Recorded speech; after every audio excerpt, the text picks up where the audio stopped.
So students now let's move fourth. तो आपका जो टॉपिक है वो है द खिलाफत movement, events and outcomes. So let's discuss a little bit of background of the खिलाफत मूवमेंट।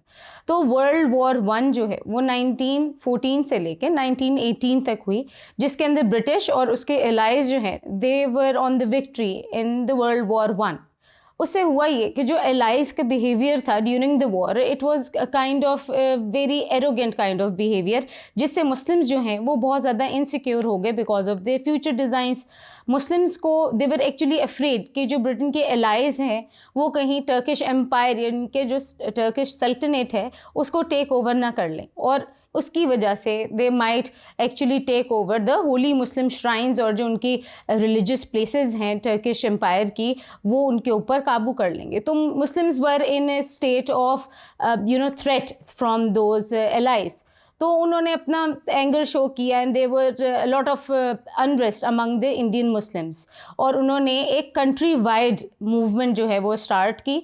और बच्चों जो खिलाफत मूवमेंट है उसकी सबसे एक इम्पॉर्टेंट बात ये है कि in this movement this was a kind of first time कि हिंदूज ने मुस्लिम्स का इसमें साथ दिया and they stood by the Muslims and gave them full support. So अब हम डिस्कस कर लेते हैं कि कौन कौन से इंपॉर्टेंट इवेंट्स थे खिलाफत मूवमेंट के।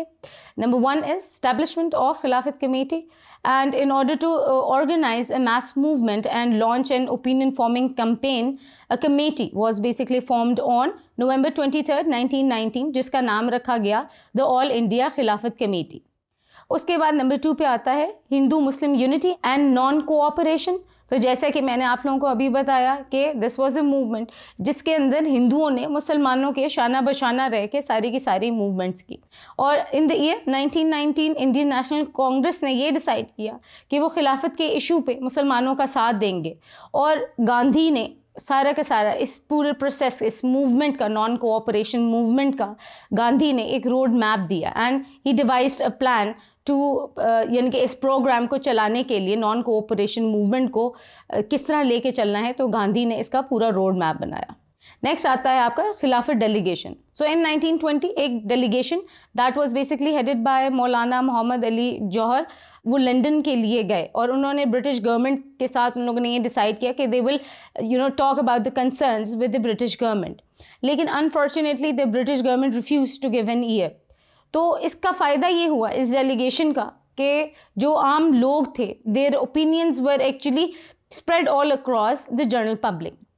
नेक्स्ट आता है the treaty of service. Service basically is the name of the place. तो मई 1920 में एलाइड फोर्सेस ने जो टर्की की फेट है उसको डिसाइड कर लिया, और जो टर्किश एम्पायर है that came to an end, और उन्होंने उसको एबॉलिश कर दिया। अब हम बात करते हैं थोड़ी सी नॉन कोऑपरेशन मूवमेंट की, जो इंडो पाक सब कॉन्टिनेंट के मुस्लिम्स से रिलेटेड है और किस तरह हिंदूज़ ने उनके साथ दिया। तो मौलाना मोहम्मद अली जौहर, मौलाना शौकत अली, मौलाना ज़फ़र अली ख़ान, मौलाना अबू अल Kalam Azad and Maulana Hasrat Mohani, they gave so many emotional speeches के इंडियंस जो हैं they were very much moved by the speeches, और एक ऑल इंडिया हड़ताल जो है वो ऑब्जर्व की गई इन 1920। Gandhi was basically elected as the leader of the non-cooperation movement। उसके अलावा स्टूडेंट्स कोर्ट्स को बायकॉट किया गया इस हड़ताल में, गवर्नमेंट सर्विस ने रिज़ाइन कर दिया, स्टूडेंट्स ने क्विट कर दिए एजुकेशनल इंस्टीट्यूशंस, और जिनके पास ब्रिटिश टाइटल्स थे उन्होंने अपने वो छोड़ दिए, अपने सरेंडर कर दिए। उसके अलावा जो अली ब्रदर्स हैं, मोहम्मद एंड शौकत अली, उन लोगों को हाई ट्रिजन दे दिया गया for the period of 2 years। Next come civil disobedience.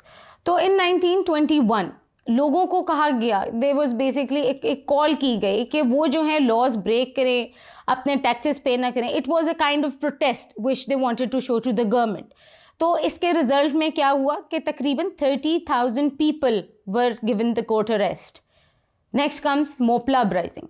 So students, Moplah uprising में ये हुआ कि एक Moplahs is basically they were Muslim community, और हुआ ये कि रॉयट्स जो हैं 1921 में there was a big clash between the मोपलाज and the Hindu business lords, और इस चीज़ को, इस इंसिडेंट को Britishers considered as a golden opportunity कि वो हिंदुओं और मुसलमानों के बीच में उन क्लैशेस को मज़ीद फर्दर इंरेज कर सकें, और उससे ये हुआ कि खिलाफत मूवमेंट जो एक्चुअल मूवमेंट था उसको एक बहुत बड़ा सेटबैक मिला। नेक्स्ट कम इज़ चोरा चोरी इंसिडेंट। सो इन 1922 एक मॉब था, चोरा चोरी is the name of the place, UP का एक टाउनशिप है। उसमें ये हुआ कि जो एक पुलिस स्टेशन था उसको it was set on fire. इसके अंदर तकरीबन 21 policeman were burned alive in this event. Next is the civil disobedience called off. तो स्टूडेंट्स, जैसे कि मैंने आपको बताया कि Gandhi was also involve in the movement, और उसके अंदर ये हुआ कि उन्होंने जो सारा का सारा रोड मैप बनाया था, जो प्लान किया था कि किस तरह हमने प्रोटेस्ट करनी है ब्रिटिश गवर्नमेंट के साथ और सब कुछ, but there came a point of time when Gandhi ji actually उसने सेट ऑफ कर दिया, यानी कि उसने जो सारे की सारी सिविल डिसोबीडियंस मूवमेंट चल रहा था उसको उन्होंने कॉल ऑफ कर दिया। And this was a great shock for all of the Muslims, क्योंकि जब एक ये खिलाफत मूवमेंट अपनी पीक पे पहुंची तो गांधी और हिंदुओं ने इसके ऊपर से बैक ऑफ कर दिया। एंड ही क्लेम्ड कि ये it was supposed to be a non violent movement, जो कि होनी चाहिए थी और नहीं हुई, तो he simply backed off. Thank you.